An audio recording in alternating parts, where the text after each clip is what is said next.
Bienvenidos, bienvenidas a la videoconferencia 46 de Lecturas, Educación Física y Deportes, fdeportes.com, que estamos transmitiendo para todo el mundo en este mes de enero.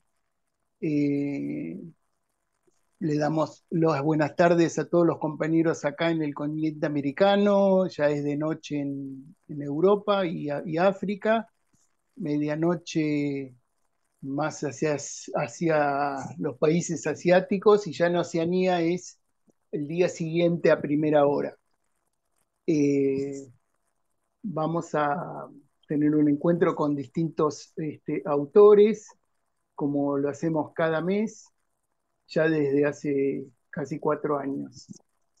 Bueno, lo primero, el trabajo más visible nuestro. Les recuerdo que nuestro trabajo invisible es toda la parte de lectura, de, de revisión, de intercambio con los distintos autores que envían los artículos permanentemente, que no significa una suerte de diálogo, de intercambio, que entiendo es sumamente valioso para todos nosotros y que intenta garantizar un alto nivel de calidad en las producciones finales.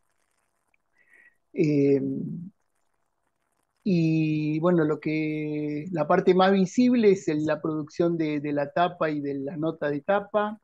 Esta vez lo que quisimos marcar es cómo se valora de forma distinta en el mundo del deporte, yo creo que en todos los ámbitos de la cultura, eh, esta cuestión de que se valoran ciertos sujetos por etnia, por clase, por ubicación en el mapa, más que otros, como muchos éxitos deportivos son sobrevalorados y algunos que ni son éxitos, pero también son sobrevalorados, y hay muchos deportistas que, a pesar del esfuerzo que hacen y de éxitos extraordinarios, finalmente son casi ignorados.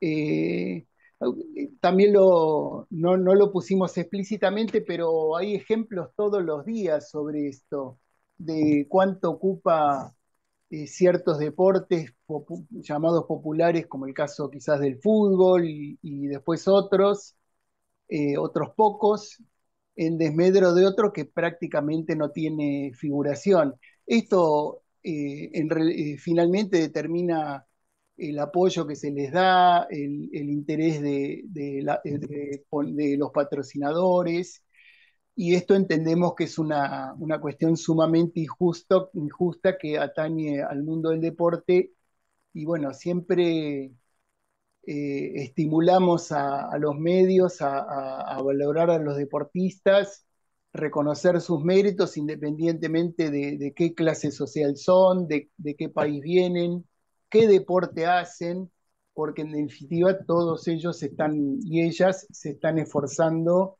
por dar lo mejor de sí, y cada proceso de preparación supone un esfuerzo, poner en juego recursos, el tiempo, personas que acompañan a los deportistas para que se formen de la mejor manera y hagan lo mejor de sí. Eh, bueno, hecha esta presentación, vamos a dar lugar a la primera expositora, Mariana Caramelo Duarte. Ella escribió un artículo titulado Estilos de vida activos e hábitos saludables en crianças do primeiro CEP o papel da escola da familia. Mariana es licenciada en Educación Física de Instituto Politécnico de Viseu, Escuela Superior de Educación, es maestra en la Universidad de Aveiro y es educadora de infancia en una escuela de preescolar en la ciudad de Aveiro, en Portugal. Así que, Mariana, te damos la bienvenida. Este artículo escribió junto con el doctor Rui Neves, un asiduo participante de la revista, que bueno, desde ya le mandamos un abrazo a Rui. Eh, Así que, Mariana, te damos la bienvenida a este encuentro. Adelante. Boa noite, vou partilhar a tela. Te escuchamos.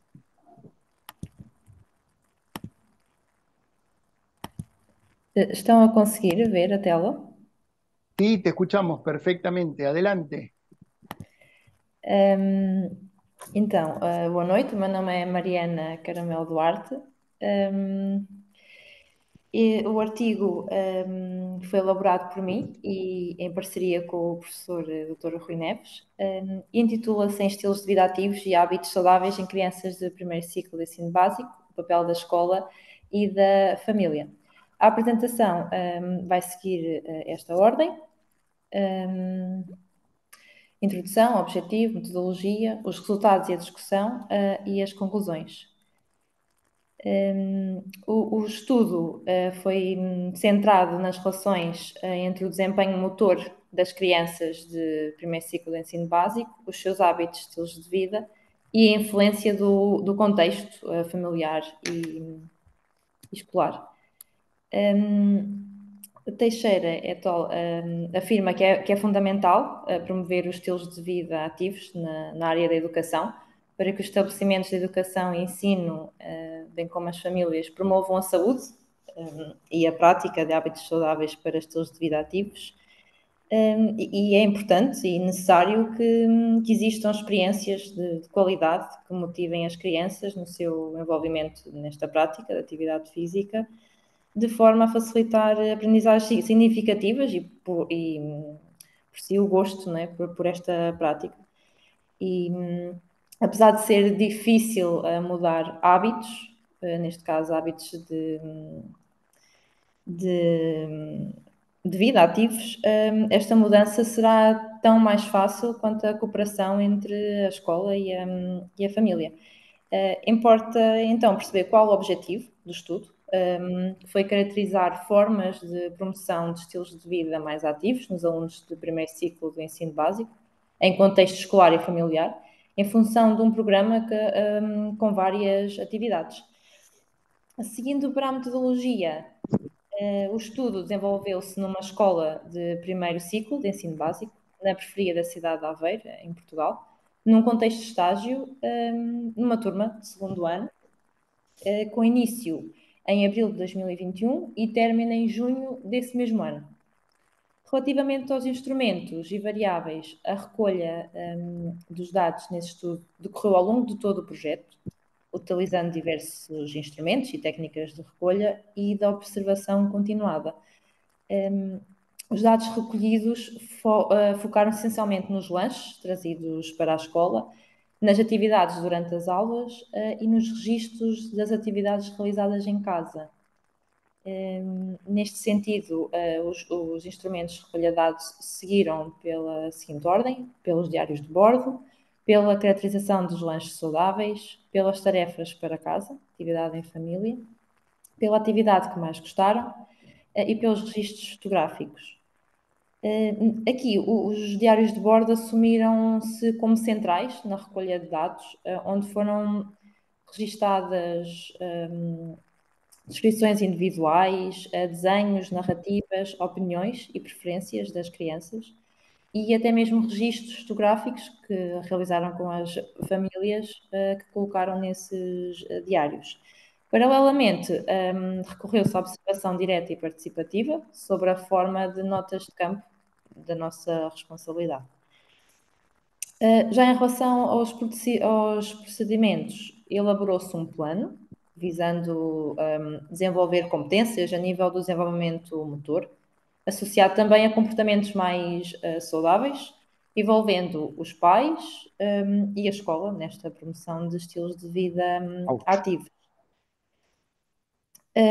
Neste sentido, procede-se à calendarização e planificação de 14 momentos de atividade ao longo da semana, durante 6 semanas. Associado a isto, houve outros momentos com alunos em atividades relacionadas com a adoção de estilos de vida ativos, tanto na escola como em casa, com a família, sendo que a grande maioria foi registada nos diários de bordo, que eu falei anteriormente.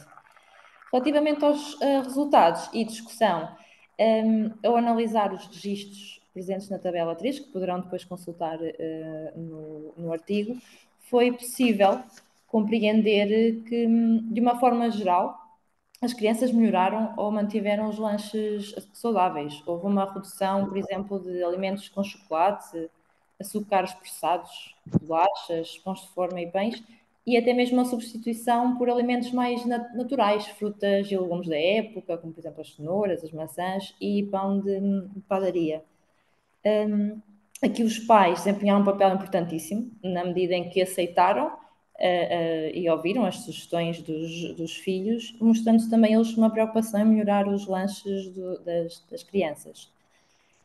As tarefas para casa, atividades em família, relativamente a esta tarefa e após a realização dela, foi possível compreender que, através do registro efetuado em cada diário de bordo das crianças, que a maioria referiu que foi bom ou que gostou pelo facto de ter realizado com a família. Perante todas as atividades desenvolvidas ao longo deste projeto, importou compreender, junto das crianças, qual é que foi a atividade preferida e quais as suas razões. E considerando globalmente os resultados, as atividades mais escolhidas tiveram o envolvimento das famílias. Das 17 crianças que responderam à questão, 11 fizeram referência ao envolvimento da família como motivo da sua preferência. Assim, é possível interpretar que as crianças deram importância ao acompanhamento dos pais, né, nas suas atividades, sendo aqui a família responsável pela satisfação das crianças com a atividade. Por fim, as conclusões. Relativamente à questão da alimentação, a tarefa dos lanches envolveu os alunos, os pais, as professoras, que em conjunto conseguiram criar um novo hábito. As crianças começaram a levar para a escola lanches mais saudáveis, diariamente, ao contrário do que acontecia inicialmente. Foi possível realizar alterações dos padrões alimentares destas crianças. Já em relação às tarefas para casa realizadas com a família, foi evidente o prazer que as crianças apresentavam na prática da atividade física com a família, o que fez compreender a valorização por parte das crianças em relação a esta presença e ao incentivo da família na prática de atividade física. Neste sentido, importa referir que estes momentos de interação entre as crianças e os pais na prática de atividade física são fundamentais para que estas desenvolvam o gosto por esta prática e vendo também esses momentos como um potencial, né, para criar ligações entre eles. De uma forma geral, foi possível concluir que todas as atividades contribuíram para estilos de vida ativos, sensibilizando tanto os alunos, as crianças, como as famílias para a sua importância e permitindo que as famílias pudessem também refletir sobre o papel e a influência que têm na vida dos filhos. Assim, tal como esperado, né? Os resultados obtidos demonstraram que a família e a escola, educadores e professores, podem influenciar o comportamento das crianças em relação aos estilos de vida ativos. Bueno, Marian, Obrigada. pregunta ahí, un poco para afirmar esto, o sea, ¿pensás que hay una conciencia por parte de las familias de toda esta temática de hábitos de vida saludable, estilos de vida activos, o quizás, bueno, o la escuela, esto muchas veces no está presente y la escuela tiene que incidir en las familias, en los padres? Sim.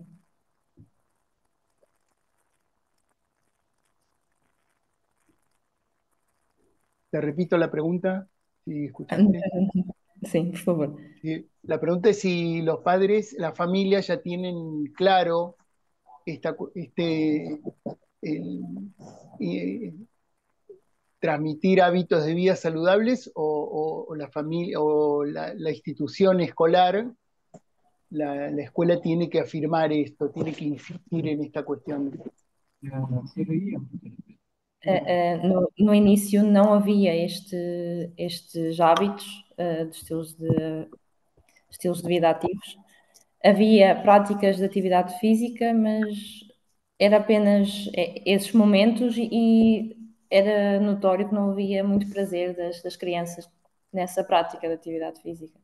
E pelos pais e pelas famílias também, a maioria não tinha hábitos de prática de atividades físicas, nem comidas muito saudáveis. O sea, en ese sentido, ¿pensás que este es un tema que no, que todas las personas que trabajan en el campo de la educación física tienen que trabajarlo, digamos, dentro de la institución? No es que viene solo. Sim, sim. Sim, até porque o professor aqui em Portugal, não sei como é que é nos outros países, mas o professor de primeiro ciclo tem a monodocência, é apenas ele que está maioritariamente com as crianças e conseguir criar este gosto nas crianças pela prática de atividade física é muito bom e é mais fácil porque passa muito tempo com elas, né? Consegue perceber os gostos e os interesses de forma a combinar tudo para esse objetivo. Bueno, Mariana, te agradecemos el aporte y vamos a pasar al próximo expositor. Es Daniel Josué Kirby Gómez. El título del trabajo de él es Entrenamiento Funcional Adaptado para el Desarrollo Psicomotor en Adolescentes con Trastorno del Espectro Autista. Daniel tiene hecho una maestría en Pedagogía de la Cultura Física, mención en Educación Física Inclusiva, en curso por la Universidad Bolivariana en Ecuador. También tiene hecho una maestría en Actividad Física, Entrenamiento y Gestión Administrativa por la Universidad Internacional Iberoamericana. Es licenciado en Educación Física, Deportes y Recreación por la Universidad de Guayaquil y es el fundador y director de Human Performance Studio HPSK-CSAS en Ecuador. Así que, Daniel, te damos la bienvenida a este encuentro y adelante con tu exposición. Muchas gracias, estimado Tulio. Permítanme iniciar con la siguiente frase. Cada adolescente merece la oportunidad de alcanzar su máximo potencial, independientemente de sus desafíos. Como mencionó, mi nombre es Daniel Kirby y me siento muy honrado por la oportunidad al estar el día de hoy frente a ustedes y compartir este espacio junto a excelentes expositores. A continuación, presento muy respetuosamente mi investigación sobre el entrenamiento funcional adaptado para el desarrollo psicomotor en adolescentes de trastorno del espectro autista. A nivel mundial, 1 de cada 36 adolescentes tienen un trastorno de espectro autista, TEA, según la Organización Mundial de la Salud, OMS 2023. En Ecuador, esta población enfrenta importantes barreras y solo el 45% de ellos tiene acceso a servicios terapéuticos especializados. Ministerio de Salud Pública del 2023. Los adolescentes con trastorno de espectro autista enfrentan dificultades significativas en el desarrollo psicomotor, la interacción social y la independencia funcional. Estas limitaciones no solo afectan su calidad de vida, sino también su inclusión en la sociedad y en el sistema educativo. En Ecuador existe una gran brecha en la oferta de servicios terapéuticos, especialmente en el Cantón Guayaquil, donde se realizó este estudio. Muchos adolescentes con trastorno de espectro autista no tienen acceso a intervenciones adaptadas, lo que agrava su inclusión y dificultad en su desarrollo integral. Mi investigación abordó cómo el entrenamiento funcional adaptado puede ser una herramienta efectiva para superar estas barreras. El sistema de entrenamiento implementa y combina ejercicios que han sido adaptados con especificaciones respetando las necesidades individuales de cada participante. Su objetivo principal es mejorar las capacidades psicomotrices y fomentar la inclusión. La temporalidad de la investigación se realizó en un periodo de 24 semanas. Los entrenamientos se hicieron 3 veces por semana con un lapso de duración de 45 minutos. Los participantes fueron 10 jóvenes en las cuales estuvieron diagnosticados con diferentes tipos de porcentajes. Tuvimos un 60% de varones y un 40% de mujeres. Todos ellos pertenecieron al Cantón de Guayaquil. Los instrumentos que utilicé es la evaluación del movimiento en sus siglas en inglés MABC2, Movement Assisted Battery for Children 2, para evaluar el desarrollo psicomotor. complementado con el sistema de observación del comportamiento motor adaptativo, SOMA. Además, utilicé la escala de responsividad social, SRS-2, para medir la interacción social y apliqué el método de observación para analizar expresiones de satisfacción y bienestar emocional. El programa integró ejercicios de coordinación, equilibrio, fuerza, diseños para promover no solo el desarrollo físico, sino también la independencia y la interacción social. Los resultados que obtuve de forma cuantitativa, hubo un incremento sustancial en la coordinación motriz de un 16.2%, una fuerza en extremidades inferiores de un 50%. Además, evidenció la independencia funcional con un incremento del 41.7% y un equilibrio dinámico incrementado a un 28.6%. El impacto cualitativo dentro de la muestra. 9 de 10 participantes mostraron mejoras significativas en sus habilidades psicomotoras. 7 de los 10 expresaron satisfacción personal en las sesiones adaptadas y 6 de los 10 experimentaron mejoras notables en su interacción social, reportadas por los familiares y cuidadores. Cabe recalcar que uno de los participantes, un adolescente de 14 años, mostró avances sorprendentes en su capacidad para mantener el equilibrio mientras caminaba sobre superficies irregulares. Su madre nos compartió emocionada cómo ahora puede realizar tareas simples como subir escaleras que antes era incapaz de poder hacerlo de forma autónoma. Además, los beneficios físicos. Los cuidadores mencionaron una notable mejora en su estado de ánimo y entusiasmo, observado a través de expresiones faciales más relajadas, sonrisas espontáneas durante las sesiones. Es importante mencionar que la incorporación de programas basados en el sistema de entrenamiento funcional Santana 2019 en escuelas, centros terapéuticos y comunidades es la clave para garantizar que los adolescentes con TEA pueden alcanzar su máximo potencial y llevar una vida plena a la inclusión. Este estudio demuestra que las estrategias adecuadas es posible transformar vidas, derribar barreras y construir una sociedad más equitativa y empática. Transformemos vidas, construyamos una sociedad más inclusiva. Cabe mencionar que yo tengo el trastorno de espectro autista, fui diagnosticado el año pasado con Asperger y me motivó también a llevar más profundamente esta implementación y poder ayudar a jóvenes a alcanzar su máximo potencial. Gracias. Daniel, ahí quizás se me ocurre la pregunta, o sea, ¿en qué punto, digamos, el Asperger te limita en tus posibilidades o en realidad de alguna manera lograste encontrar un camino que probablemente, no sé si la palabra diría se disimula o en realidad no es algo que limite tu vida personal, profesional y social? Sí, tienen que ver muchas veces con la interacción, la forma de ser muy metódico, mecanizar las cosas para poderlas llevar a cabo. El, Dentro de los jóvenes que participaron en el estudio, habían algunos que eran mucho más su parte emocional reservada, había muy poca comunicación, la parte visual, pero hay que buscar la forma de poder llegar para poder generar un vínculo y poder ir analizando los datos e implementando las herramientas progresivamente.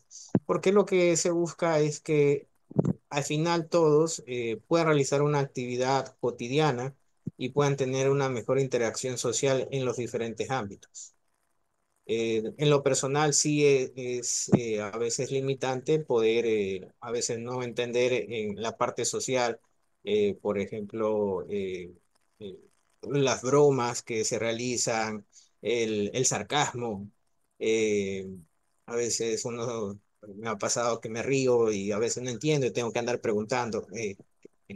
Y después del rato, después de la pregunta, por ejemplo, en el diagnóstico que me hicieron, fue una pregunta, ¿a qué significa para usted tener, más vale tener pájaro en mano que ciento volando? Entonces yo decía, bueno, uno lo puede atrapar, pero 100 no. Entonces,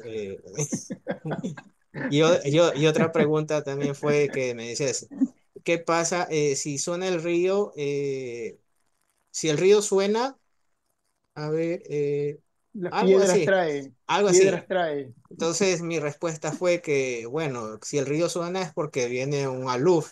Entonces hay un desbordamiento y bueno, se genera que las piedras suenan. O sea, realmente no entendí en ese aspecto o sea, son cosas que uno lo va viviendo, son vivencias y se van mejorando. Más que todo también pienso yo que esto no es una limitante para mí, sino ha sido como una bendición porque me he enfocado mucho en los estudios. Otro tema es que si empiezo algo lo debo terminar y es parte de.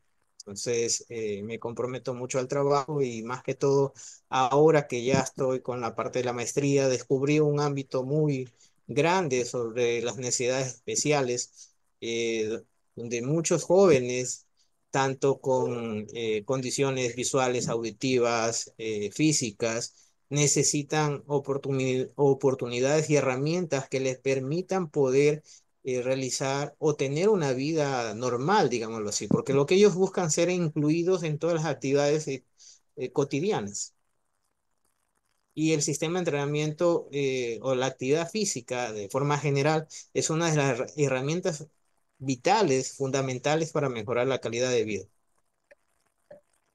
Bueno, Daniel, la verdad que un gusto escucharte. Espero que sigamos en contacto. Vi que tenemos ahí otro artículo para revisar, para leer, para revisar, así que bueno, seguiremos en contacto y en todo lo que te podamos apoyar desde nuestro lugar, contá con nosotros.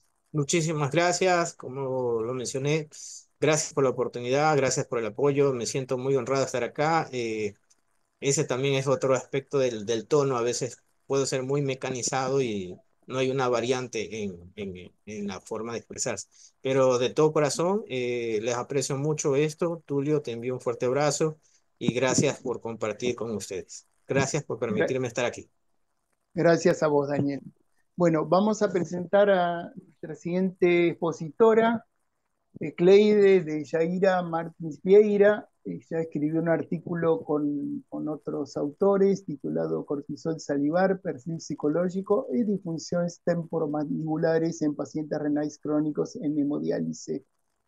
Cleide es fisioterapeuta por Unicruz, maestra en atención integrada saúde de Unicruz Urierejin Unishui, docente de Unicruz Eda Unishui.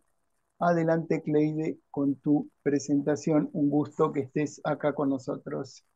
Obrigada, muito tentando compartilhar, mas aparece que eu preciso de uma autorização, não sei.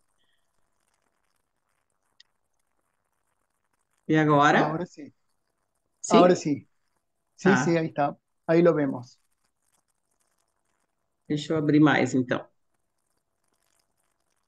Aqui, acho que ficou bom, né? Bom, posso começar? Sí, adelante, por Bom, então, como já foi apresentado, né, o nosso trabalho é sobre levantamos o perfil, então, dos pacientes lá da Clínica Renal de Cruz Alta, com relação ao cortisol salivar, o perfil psicológico e se a presença de disfunções temporomandibulares nesses pacientes que fazem hemodiálise. Então, contextualizando um pouco o nosso trabalho, ele é um pedaço, é um braço de um trabalho um pouquinho maior, né? Mas sempre lembrando que a doença renal crônica ela comete já uma boa parcela aí a nível mundial. E geralmente esses pacientes, a literatura já nos mostra que eles apresentam essas condições crônicas que eles têm, eles apresentam já índices de ansiedade, depressão e de estresse. E esses fatores, esse quadro geralmente vem em função das intercorrências que esse paciente tem desde a hora que ele descobre a doença e conforme o tempo vai passando. Então, essa sintomatologia a gente percebe já na literatura que ela começa e vai aumentando os níveis de estresse e ansiedade desse paciente. E por que chegamos, então, ao nosso termo? Né? Porque, além disso, toda essa função renal inadequada desse paciente começa a causar repercussões que são na região da cavidade bucal. E isso, então, pode levar a desconfortos, tanto da TM, de toda a nossa região orofacial. Com isso, então, em cima de toda essa discussão, nós decidimos ver qual era o nível do cortisol salivar desse paciente, o seu perfil psicológico e a presença, se ele tinha a presença de disfunções temporomandibulares. Lembrando que a disfunção temporomandibular são aqueles pacientes que têm desconforto em função desta articulação nossa aqui, que é a ATM. Bom, o que nós usamos então como metodologia, né? Nós incluímos todos os pacientes da clínica, podiam participar, mas tinham que ser pacientes já com mais de 3 meses de hemodiálise, que frequentassem a clínica por 3 vezes por semana, né? Que é geralmente a média que eles fazem, e que ficasse por 4 horas fazendo hemodiálise. E aí foram, então, esses pacientes passaram por uma triagem, onde a gente verificou se eles tinham condições cognitivas através do exame de estado mental para ver se eles tinham condições de participar do nosso projeto. E depois nós fizemos um questionário de triagem de DTM, um questionário com 10 questões, e aí ele pelo menos tinha que responder de maneira positiva a uma delas, e aí ele seguia para o restante do protocolo. Tá? E aí, com esse restante do protocolo, a gente fez uma avaliação dos graus de DTM, como estava o nível de depressão, a ansiedade. Tinha nesse nosso questionário também uma pergunta de autopercepção, né, de estresse, como que ele se sentia com relação ao estresse, e por último ainda fizemos então uma análise, um teste de cortisol salivar, onde a gente fazia uma coleta de saliva através de uns salivetes na boca, e aí levava para o laboratório para ser examinado.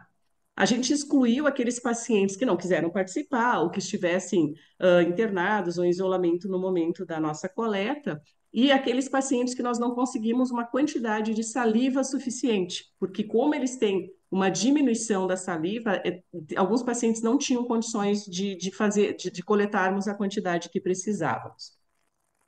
Então, a gente encontra, né, aqui está traçando o perfil do nosso paciente, a gente observou ali que na triagem, eles já apresentavam, né, pelo menos um fator positivo, uma pergunta positiva em média, uma pergunta e meia mais ou menos positiva com relação à presença de alguma sintomatologia relacionada a DTM, ou uma dor aqui, ou uma dor de cabeça, ou uma dor ao mastigar.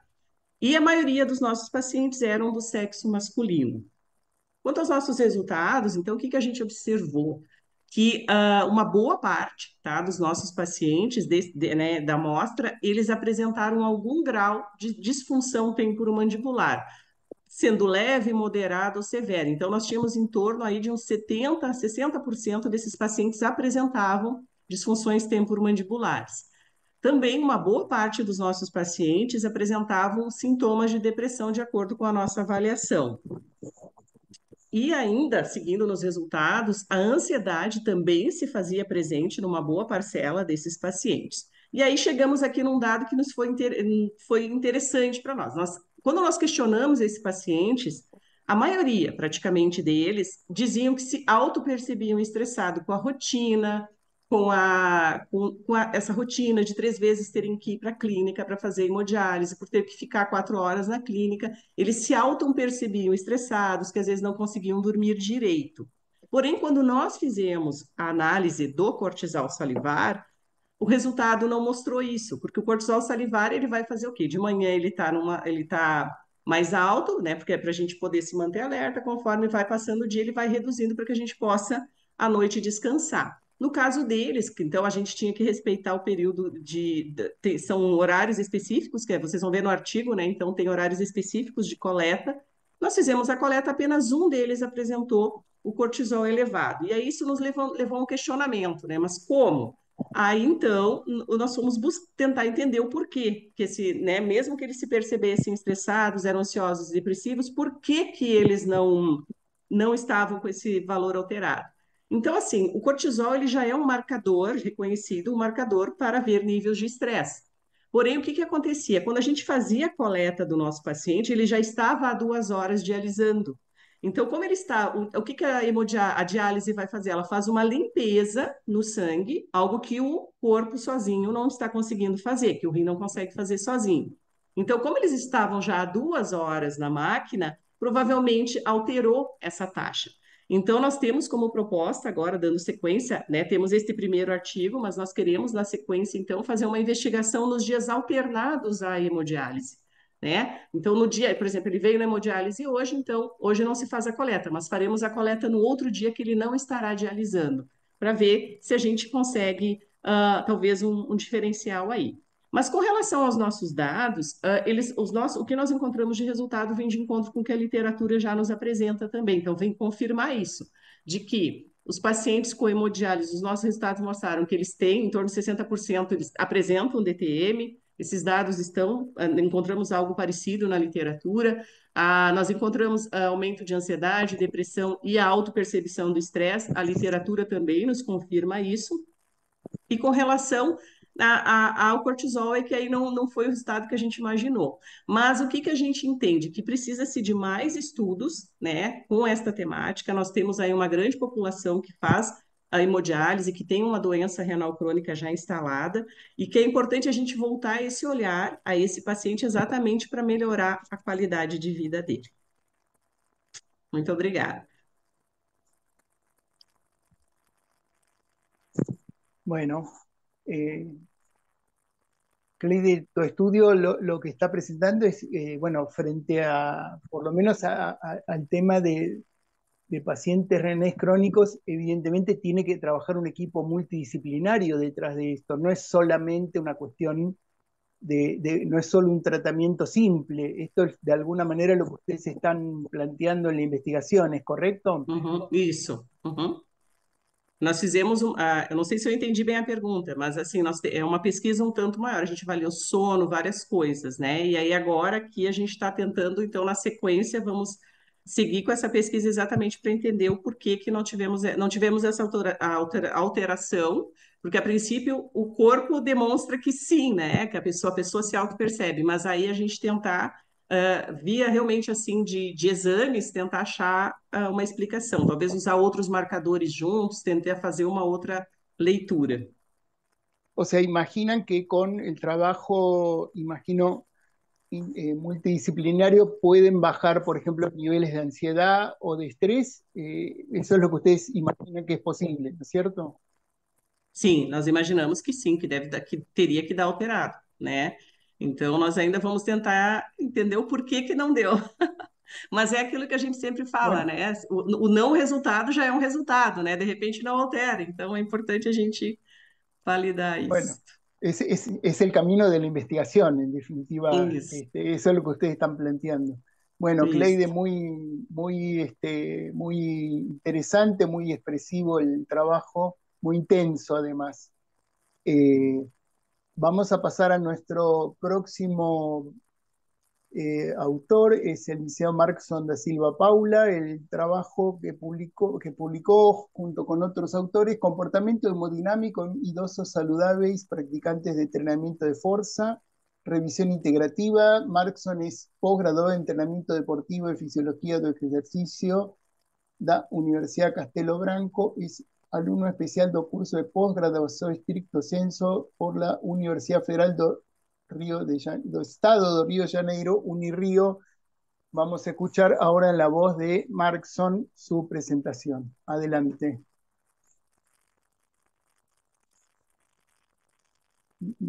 Boa tarde a todos, ouvintes, leitores e demais interessados.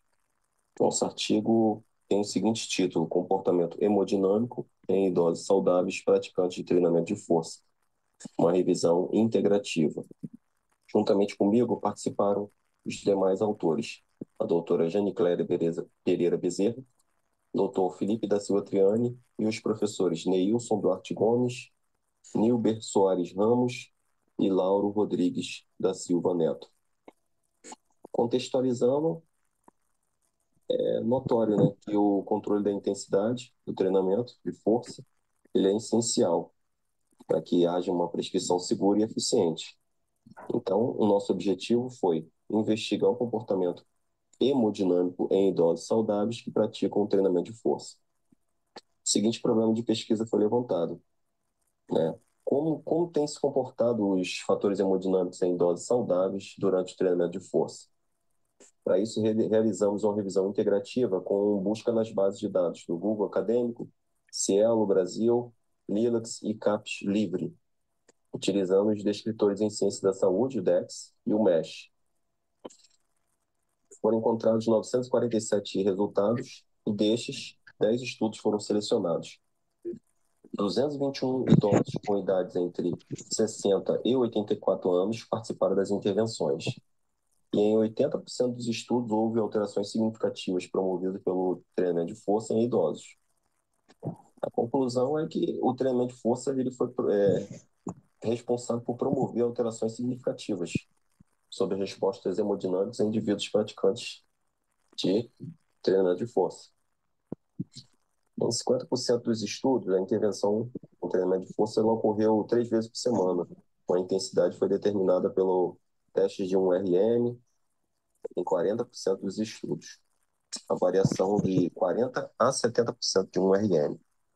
O número de séries variou entre 1 a 3, com 5 a 12 repetições em intervalos de 30 a 120 segundos, tendo uma cadência de movimentos que variou de 3 a 10 segundos, sendo a cadência de 4 segundos a mais utilizada. Diversos estudos apresentaram alterações significativas no comportamento hemodinâmico após as intervenções com treinamento de força em idosos saudáveis. O estudo de Alcântara et al.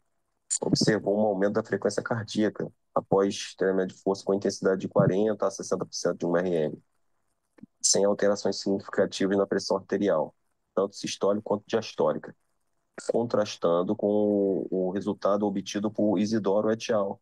Em 2022, e não encontraram mudanças com intensidade, de 40%. A frequência cardíaca não alterou significativamente. Já no estudo de Reis Filho et al. 2011, houve apenas uma tendência de redução da pressão arterial sistólica, diastólica e média nos grupos que participaram de treinamento 3 vezes por semana e 1 vez por semana, sem qualquer alteração significativa na frequência cardíaca e do produto. Outro fator relevante foi obtido por Lucas e Farinati em 2007, pois os autores eles mostraram que cargas mais altas, com menos repetições, resultaram em menor esforço cardíaco, uma vez que eles aplicaram um teste de 6 RM e 12 RM. Então, treinamentos de força com idosos saudáveis em intensidade de 6 RM, no estudo de Lucas e Farinati, 2007, mostrou menor esforço cardíaco.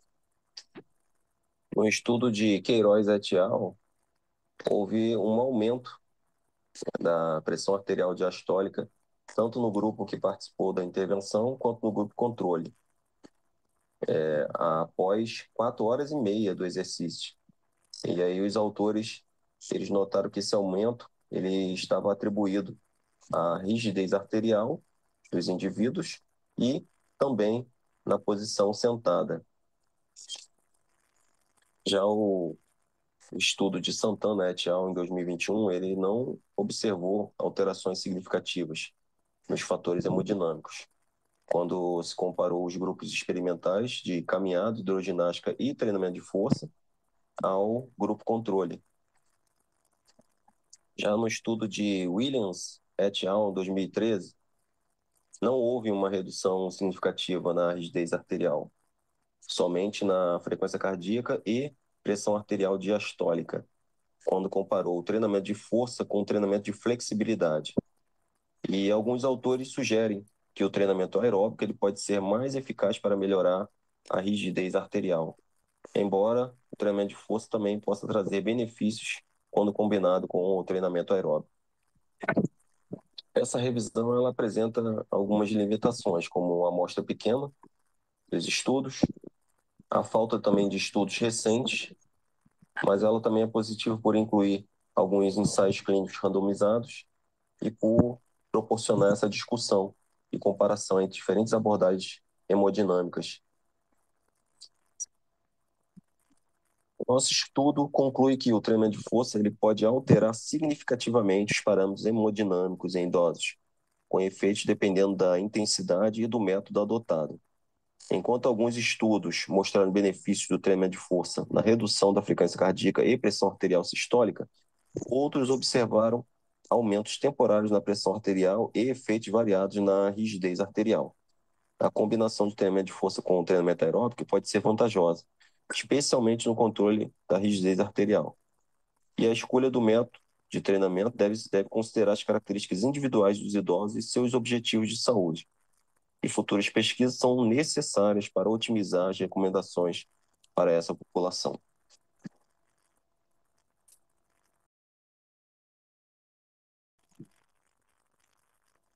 Bueno, Markson, gracias por el aporte. Vamos a pasar ahora a nuestro próximo expositor. Se trata del doctor Jorge Kniznik. Jorge escribió un artículo que en realidad es la presentación de su libro, en español, Cuentos del fútbol sudamericano, Pasión, Revolución y Gloria. Jorge es licenciado y máster en Educación Física por la Universidad de Sao Paulo, doctor en Psicología Social, también por la misma universidad, hace algunos años es profesor asociado en la Western Sydney University, es autor de The World Cup Chronicles, 31 Days at Rocket Brasil, australianas, cultura, educación, esporte, no otro lado del mundo. Bueno, como ven, Jorge vive en Australia, en las antípodas son las 7 y casi las 8 de la mañana ahí, lo hicimos levantar temprano, ya está ya nos supera en un día, ya está en el día 25. Y bueno, felicitándote por tu nuevo libro y adelante con tu presentación. Muchas gracias, Túlio, e a todos.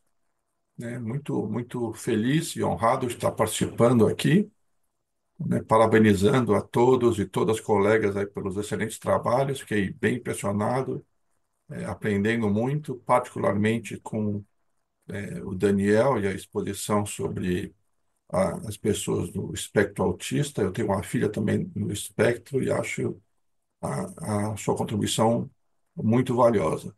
Bom, eu estou bem satisfeito de participar dessa bancada aqui, desse vídeo, particularmente porque é a primeira vez que eu estou apresentando para o pessoal da América do Sul, né, o meu livro, que é sobre um aspecto relevante da América do Sul, né, os Tales of South American Football, né, os contos, né, as crônicas de futebol na América do Sul e como elas acabam se misturando, né, entre paixão, revolução e glória. Esse livro, Túlio, na verdade, ele começou há alguns anos, quando você mencionou, né, que eu escrevi um outro livro, né, The World Cup Chronicles, 31 Days at Rock Brasil, sobre a Copa do Mundo no Brasil, né, um livro que aborda, o meu trabalho sempre aborda as questões sociopolíticas e culturais relativas ao esporte e com muitas conexões com o futebol. Então, esse trabalho atual, né, que eu estou apresentando, ele começou há alguns anos quando eu fui procurado por um rapaz escocês que estava produzindo um documentário sobre o Boca Juniors. Ele tinha lido meu livro, gostou da abordagem e queria um pouco uma base de pesquisa histórica e sociológica para o documentário dele. E eu comecei a investigar o Boca Juniors, né? Praticamente porque eu sou do Rio Grande do Sul, muito próximo à fronteira, passei muitos anos da minha infância no Uruguai e na Argentina. Então, acabei indo a Buenos Aires, visitando o Museu do Boca e conversando com muita gente. Escrevi, claro, o texto aí que me foi encomendado, a pesquisa que me foi encomendada, e a partir daí eu falei, puxa, quero escrever mais, né? Quero conhecer mais, né, as questões do futebol, não só do Brasil, mas também dos meus irmãos e irmãs todos, né, da América Latina. E foi aí que surgiu esse livro. Eu acho que o livro, ele não, claro que nunca vai dar conta, né, de todos os aspectos relacionados a como o futebol se mescla na vida cotidiana das pessoas na América do Sul, dos homens, das mulheres, das crianças, todo mundo na América do Sul, mas apresenta alguns fatos, né, algumas histórias interessantes, né, desde como o futebol e o café crescem juntos, né, e tem essa interconexão na Colômbia, ainda na Colômbia, né, na própria capa do livro tem o, o Higuita, né, e como o Higuita realmente foi transformador, né, até mudando as regras do futebol, para como o futebol é jogado hoje a partir da, daquilo que o Guita era e como né, o seu estilo de jogar futebol. E, e eu acho que um dos aspectos que eu realmente gosto do livro, Túlio, é sobre como a gente consegue enxergar, né, a participação do futebol hoje em dia, né, nas questões políticas que ainda traumatizam o nosso continente, né? A gente está vendo agora um filme brasileiro, né? Ainda Estou Aqui, acaba de ser indicado para o Oscar, né? Sobre, não sei se vocês acompanharam, sobre o Rubem Paiva, que foi um deputado brasileiro caçado, torturado, morto e até hoje, né? Com seu corpo desaparecido. Eu particularmente conheço a família, mas enfim, as ditaduras militares da América do Sul são trauma contínuo para nós, né? Na Argentina, né, o filme 1985 deixa muito claro como as questões de reparação da justiça foram acontecendo, e um capítulo, dois capítulos, na verdade, do meu livro, tratam sobre como o futebol, as torcidas de futebol e alguns jogadores têm sido importantes, não no Brasil, infelizmente, mas em outros países, né, como Uruguai, Argentina, Chile, a trazerem as questões de reparação e de justiça, né, de justiça política, às vítimas da ditadura, né, e também aos criminosos das ditaduras, né? Há duas histórias, uma sobre o centroavante brasileiro, o Reinaldo, que foi vítima da Operação Condor, e outras histórias sobre as hinchadas, né, as torcidas, tanto no Chile, como na Argentina, como no Uruguai, que vem fazendo um trabalho muito efetivo, né? Então, eu acho que o livro acaba apontando para como o futebol pode ser essa força sociopolítica importante no nosso subcontinente. Essas histórias, em particular, acabaram chamando a atenção de algumas pessoas do exterior. Fiz algumas apresentações em universidades, em institutos, sobre essas questões das ditaduras, né, no Cone Sul, da América do Sul, né, e seus vínculos com o futebol, tá certo?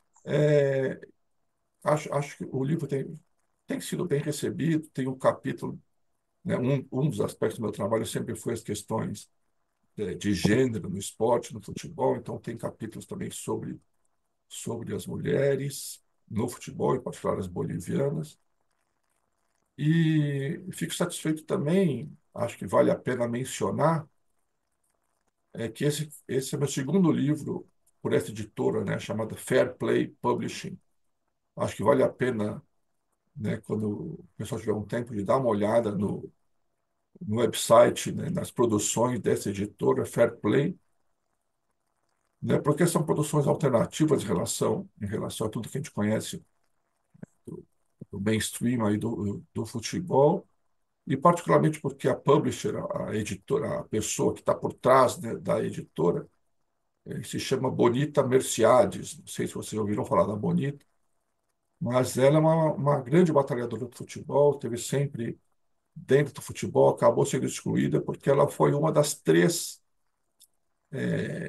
informantes do FBI, né, do FBI, que acabou resultando naquelas batidas que prenderam muita gente em 2015, em Zurique, né, no Congresso do FBI não, no Congresso da FIFA, né?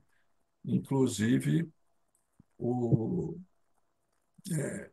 um dirigente brasileiro, né, de péssima memória, né, que inclusive foi governador do estado de São Paulo, né, José Maria, que foi solto só recentemente, aí, eu acho, no estado. Não tenho certeza se ele está preso ou não, mas merecia prisão. Um cara colaborador da ditadura, entre outras tragédias. Então, eu acho que é isso, né? Fico satisfeito, né? Se vocês puderem, o livro tá disponível aí nas lojas online, aí na internet, Amazon e outras, né? Tanto em papel, né? quanto como e-book. Então, ficaria satisfeito se colegas olhassem ou recomendassem para os seus alunos. Também estou à disposição para quem quiser, né? Seja em inglês ou espanhol ou em português, né? Conversar com alunos de vocês. Fiz algumas apresentações para alunos aí em faculdades norte-americanas, em Fiji, Nova Zelândia, né? Usando vídeo. Então, fico também à disposição para fazer alguma apresentação, algum bate-papo com alunos e alunas, ou grupos de quem tiver interessado. Eu acho, só para finalizar, né? Gostei, fiquei feliz de escrever o livro, né? A capa acabou sendo desenhada, né? A capa é um continente sul-americano, como se fosse um campo de futebol. Foi feita por uma artista ucraniana, né? Que está passando por muita dificuldade. Então, acho que também essa colaboração com essa pessoa da Ucrânia trouxe um toque especial para o livro. Então, obrigado. Mais uma vez te agradeço, Túlio, né, e parabenizo pelo excelente trabalho de décadas que você tem aí em frente à FD Port. Assim, parabenizo todos os colegas. E um ponto importante para finalizar, foi bom aqui nessa reunião rever o meu querido amigo Christopher, né, que há tanto tempo que a gente não se falava. Tá? Mais uma vez, agradeço, um abraço a todo mundo. Bueno, Jorge, un placer que estés en este encuentro con nosotros. Como dicen los españoles, enhorabuena por el libro. Y no, te digo que vi que en las redes sociales ya produjo algunos debates, porque algunos decían que en el mapa no está Uruguay, viste, siempre hay algo inesperado que el fútbol produce. Y bueno, todos estos comentarios y algún paraguayo que me parece que no nombraste a Paraguay y ya estaba un poco ofendido. Así que el fútbol tiene algo que parece ser como una literatura infinita, ¿no? Que todo lo que digamos no pareciera ser que no alcanza para describir un universo enorme que, que produce una cantidad de elementos sociales, culturales, económicos, que la verdad que llaman la atención. Así que, bueno, bienvenido al libro y supongo que no será el último que vas a escribir, así que, bueno, seguiremos atentos también a tu producción. Muchas gracias. Bueno, vamos a pasar a nuestro próximo expositor. En realidad no es que él escribió un artículo, sino que lo convocamos porque tenemos una historia ya que lleva 2 décadas con Christopher Gaffney. Él es filósofo y doctor por la Universidad de Texas at Austin, y el libro que publicó en relación a esa tesis se titula Temples of the Airborne Gods.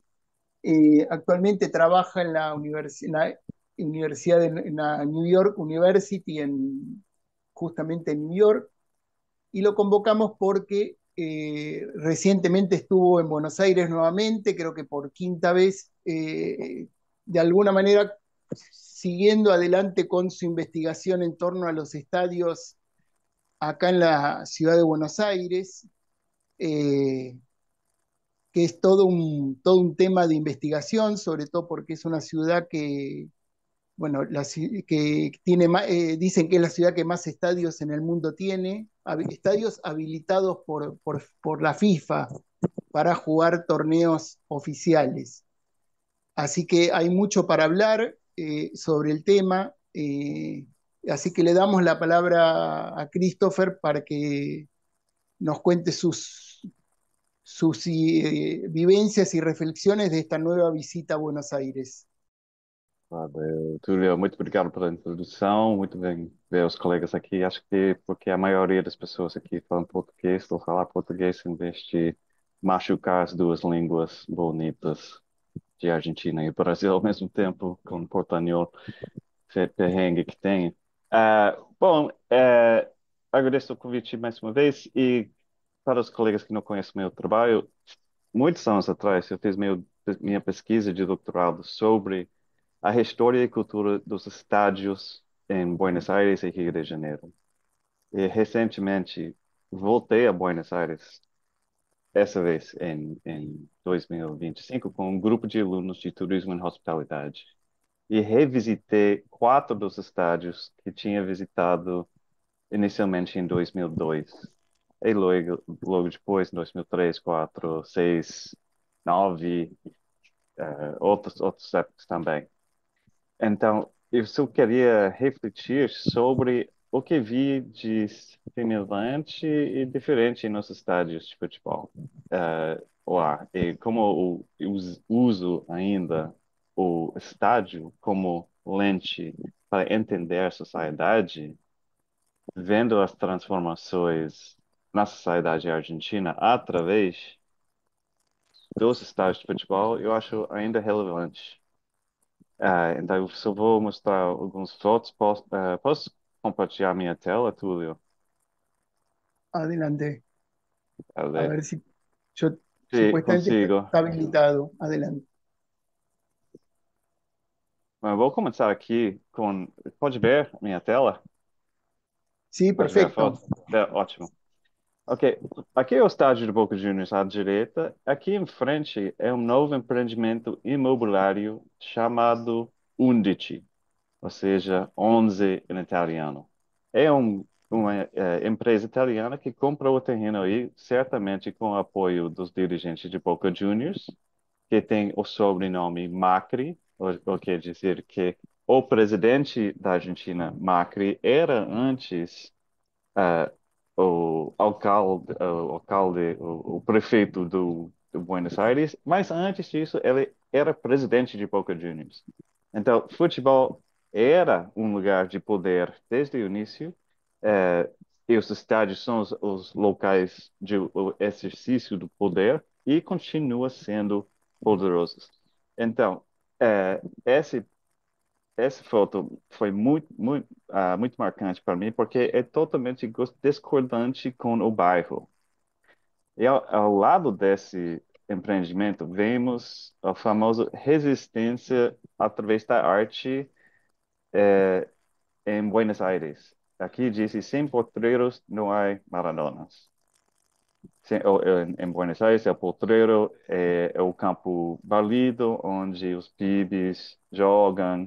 É a mesma coisa que acontece em Brasil, que vamos perdendo o espaço é, no espaço urbano, que está sendo comido por, como se disse, especulação imobiliária, etc. E esse é ao lado desse empreendimento imobiliário dizendo que, bom, se continuamos assim, comendo o espaço urbano com esses empreendimentos imobiliários, não vamos ter mais jogadores como a Maradona. E como Boca fica no centro de mundo turístico também, essa é a entrada do Museu da Boca, tem uma expressão internacional do time.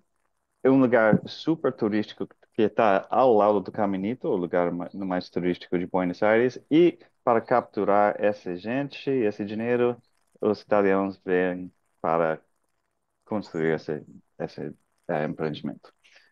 Bom, Boca Juniors, um lance fantástico para entender o local até o global. O segundo estádio, que está ao outro lado do Riachuelo da Boca Juniors, é o Clube Atlético San Telmo.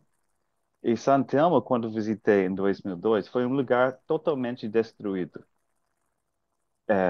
Era um lugar perigoso, um lugar chamado Isla Maciel. Era uma favela bem brava, que quando eu estava falando com a gente lá agora, que entrei naquele bairro sozinho em 2002, todo mundo botou a mão na cabeça de você tinha sorte de não ser assaltado aqui. Mas agora, em 2010, e tenho que pesquisar um pouco mais, mas o estádio, o time de Santamo virou um centro comunitário que realmente fortaleceu a comunidade. Eles conseguiram criar uns jogadores que venderam e botaram o dinheiro no estádio e criaram-se um centro comunitário que realmente levantou o bairro como um todo. E com esse investimento na sede social, tem escolas de carnaval, tem lugar para gente de terceira idade, tem piscina, tem colônia de férias de crianças. E Santana quase subiu para a primeira divisão, acho o ano passado ou ano retrasado, mas e eles falam que foi uma coisa da AFA para não deixar a gente pobre entrar na primeira. Sempre tem essas histórias que ficam bem no folclore local. Então, San Telmo foi um lugar horrorosamente pobre, periférico, mas o futebol conseguiu se acertar um certo e capturar a imaginação e dar esperança a essa comunidade. A terceira estádio foi que visitei com meus alunos foi o da Argentinos Júniors.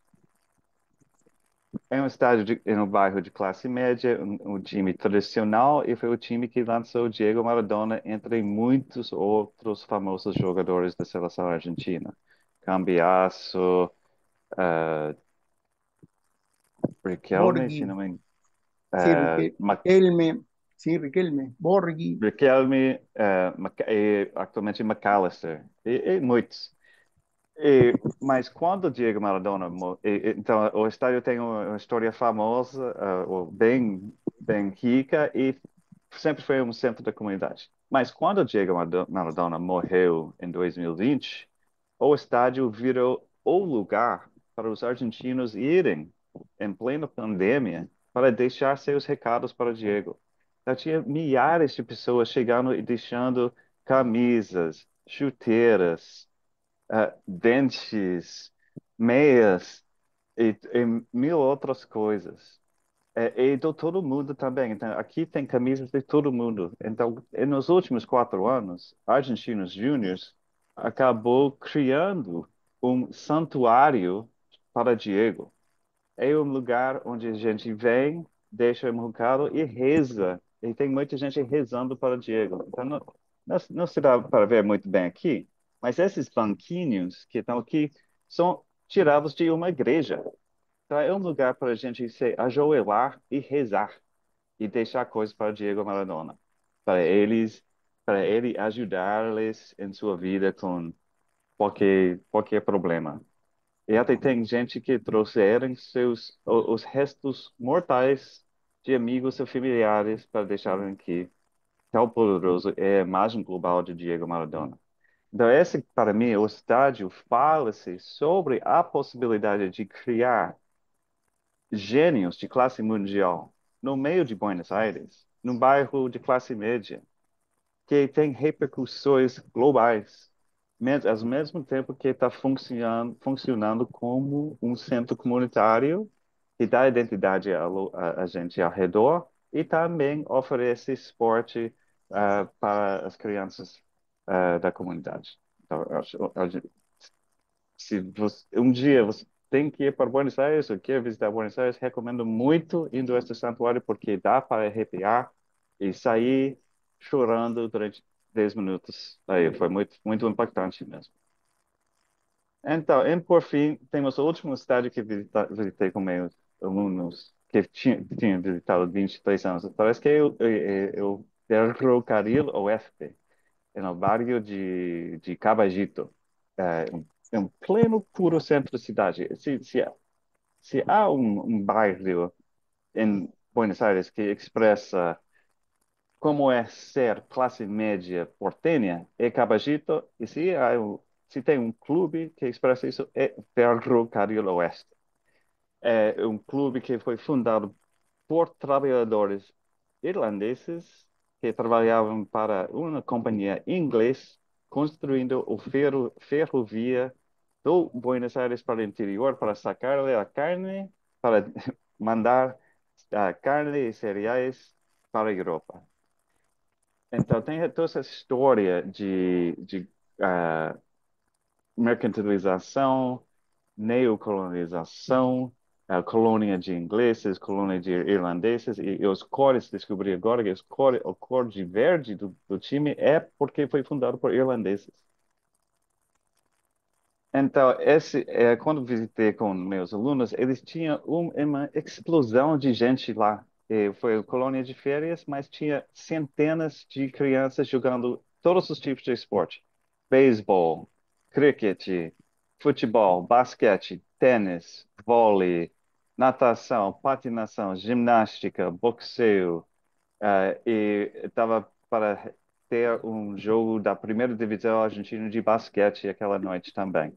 Então, é um lugar multideportivo, intergeracional, bem colocado no meio do bairro, e realmente é uma expressão de como as coisas podem se dar muito bem em Buenos Aires. Mesmo durante a crise agora de confiança no governo, economia e tal, parece que Buenos Aires está crise perpétua, mas esse clube vi- vai flutuando com as ondas argentinas, mas permanece como lugar de consolidar a identidade e a funcionalidade de uma comunidade grande no coração de Buenos Aires. E como o Túlio bem disse antes, o Buenos Aires é a cidade que mais estádios tem no mundo. Tem mais que 50 estádios de futebol profissional em Gran Buenos Aires. Tem mais estádios aptos, habilitados pela FIFA para ceder torneios oficiais. Mas também tem tem um estádio de beisebol, tem vários estádios de polo, tem estádios de rugby, canchas de tênis. É uma cidade deportista por excelência e é uma fácil maneira de entrar à sociedade argentina é através do esporte, porque todo mundo está viciado no esporte. Então, quando você começa a falar sobre a história do lugar, usando o linguajar do esporte, ajuda a gente entra e comunica e fazer amigos rapidinho e entender a textura, as complicações, a história e possibilidades dessa cidade e da sociedade. Bom, acho que foi isso que eu queria refletir um pouco sobre a minha experiência atual e para ressaltar, meu livro é chamado Templos dos Deuses Terrestres. Ah, porque esse é o templo e os deuses terrestres são os jogadores de futebol. Está bem visível lá em todas as redes, disponível em e-book, etc. Mas é de 2008, então estou pensando em fazer um update. Essa foi a primeira tirada de um possível update que eu vou fazer um dia desses. Ir lá viver em Cabagito e tomar mate e comer carne. Meu sonho de consumo. Valeu, foi isso. Muito obrigado. Bueno, Christopher, te agradecemos el aporte que nos hace pensar algunas cosas y también cuestionar otras. Hay, sobre todo porque hay historias por detrás también que son interesantes. Pero bueno, por lo que dijiste los irlandeses, probablemente ese es el motivo del color de la camiseta, del verde, verde y Sí, blanco. Me exatamente. imagino que ese es el Sí. origen. Sí. Sí, lo que me dijeron ahora cuando visité el estadio, me dijeron que fue una sorpresa para mí porque soy de descendencia irlandesa. Claro, lo insólito Entonces, es que hoy el club no debe tener un solo descendiente irlandés entre los socios, son todos italianos o españoles, el 99%. Bueno, que habla de ese proceso de inmigración en esos años, ¿no? O sea, sí, tal prácticamente cual. acá entraron 10 millones de inmigrantes, la mayoría provenientes de España o Italia y algunos pocos de Europa del Este, de Turquía, algunos, pero la mayoría son italianos y españoles. Sí, sí, con Bueno, certeza. Bueno, Sí, sí, Sí, hay decime. muchas más historias para contar por ahí. Bueno, sigamos la próxima. Siempre estamos ahí atentos a todos estos aportes. Bueno, vamos a cerrar, hacemos una vuelta, les damos 2 minutos, cortito, así cerramos. Cleide ya me dijo que tenía una urgencia y se despidió por WhatsApp. Así que bueno, 2 minutos cerramos y cada uno diga lo que tenga ganas de decir y adelante. Bueno, Mariana, primera, te damos el inicio, Mariana.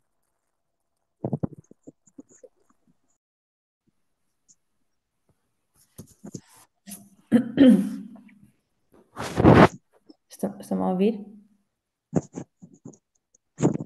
Sí, se escucha. Conseguem me ouvir? Sí, sí, perfecto. Quero agradecer a este convite e desejar uma boa noite a todos. E dar os parabéns pelo trabalho feito por todos os autores. Obrigada. Bueno, Daniel, Gracias, Tulio, por la oportunidad y la gran experiencia de compartir con grandes expositores y aprender también de ellos a futuro cada día. Los aportes que brindan permiten que la sociedad pueda también generar espacios de inclusión y mejorar más que todo la salud en diferentes ámbitos, porque la actividad física, como mencioné, no hay es la mejor que puede existir y es la mejor medicina preventiva para cualquier tipo de enfermedades que se asocien y combate el sedentarismo.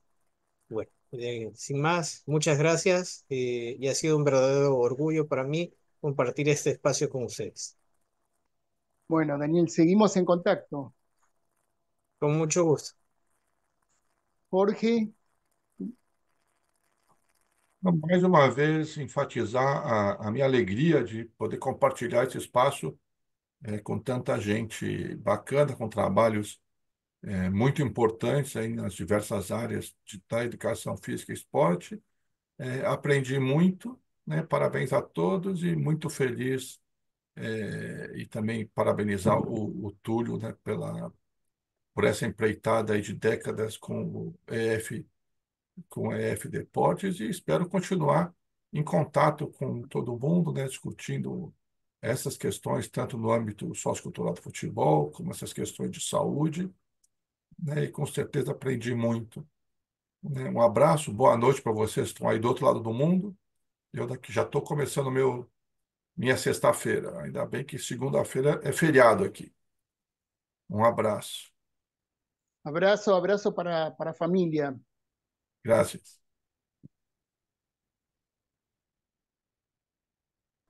Christopher, Ah, bom, muito agradecido, como sempre, estar nesse âmbito de F Deportes, e Daniel e Mariana e Jorge, felicito os trabalhos de vocês.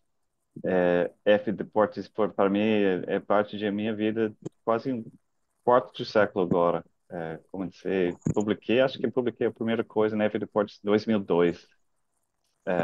Então, foi uma longa história com Túlio e sempre me alegra ter contactos com as novas pessoas que vêm para F Deportes e também aprendi muito. Então, agradeço mesmo a possibilidade de falar com vocês. bueno, Daniel, Christopher, Jorge, Mariana, Leide, que ya cerró. Gracias a usted, Markson, también. Gracias por la participación. Bueno, comentamos a todos que estamos recibiendo artículos ya para los próximos meses. Estamos continuando y leyendo permanentemente. Bueno, es nuestra tarea cotidiana. Así que bueno, estamos siempre en contacto, saben dónde ubicarnos. Vamos camino ya a cumplir 30 años en la web, así que prácticamente hay muchos que dicen que directamente sacan de internet la cosa, ya no nos nombran, así que bueno, ya nos convertimos en parte de de los enlaces favoritos de muchísima gente. Así que bueno, saludos a todos y siempre estamos acá en